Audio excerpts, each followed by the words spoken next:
I want to thank you for coming here today. We're going to spend the next few minutes talking to you about spinal decompression therapy, the benefits of spinal decompression therapy, and what we do to get you well, not just better, treating the cause, not just the symptoms. We're also going to go over some general anatomy and some things on the screen that are going to show you exactly what we do. I'm going to show you some things that we do specific to spinal decompression therapy in our course of care. Most of you that are watching this have probably been through the epidural steroid injections, the pain medication, the narcotic pain medication, the muscle relaxants, general chiropractic care, the acupuncture, and maybe even a surgery or two, and are still having problems. What we do is we get down to that cause. And by getting down to that cause, we're able to get you well and keep you well. That's why you need to do everything possible non-invasively in order to get well, treating the cause, not just the symptoms, without medication, injections, or surgery. It starts with pain, then it goes to numbness and tingling, and then it goes to motor loss. And you know what? It always progresses because gravity's never going to stop acting on us. Spinal decompression therapy and what we do to get you well, not just better, treating the cause, not just the symptoms. Now, when you notice that you have a good disc, you have plenty of room at what's called the facets, where the motion of the spine is. However, when we lose that disc space, that's when we start to get these facets too close and we start to lose our motion and we get real stiff. We're looking straight down at the disc. This is the front of you right here. Here's the bone that you feel to the back of your spine. Here's the outer part of the disc, which is cartilage.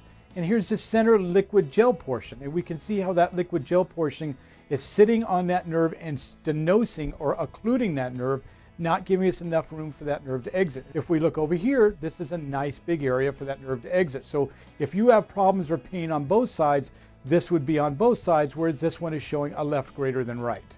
Now, if we try to look into this hole like this, it's as if now I turn you sideways and we see that same bulge occluding or stenosing that area, not giving us enough room for that nerve, with this loss of disc height as opposed to the disc right above, which is nice and big with a nice big hole for the nerve to exit.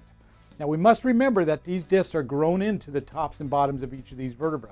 We must remember that it's this downward pressure on that disc that causes that loss of hydration and causes that bulge. And we've got to remember that we're about 70% waters, nutrients, and oxygens. Everything that used to be inside that disc is right outside the disc. It only takes the weight of a dime for you to have the problem from that point anywhere on down.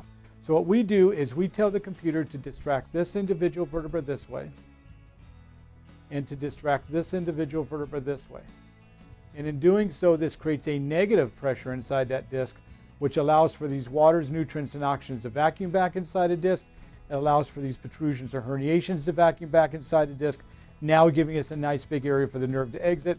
I want you to watch right here as I distract these two individual vertebrae.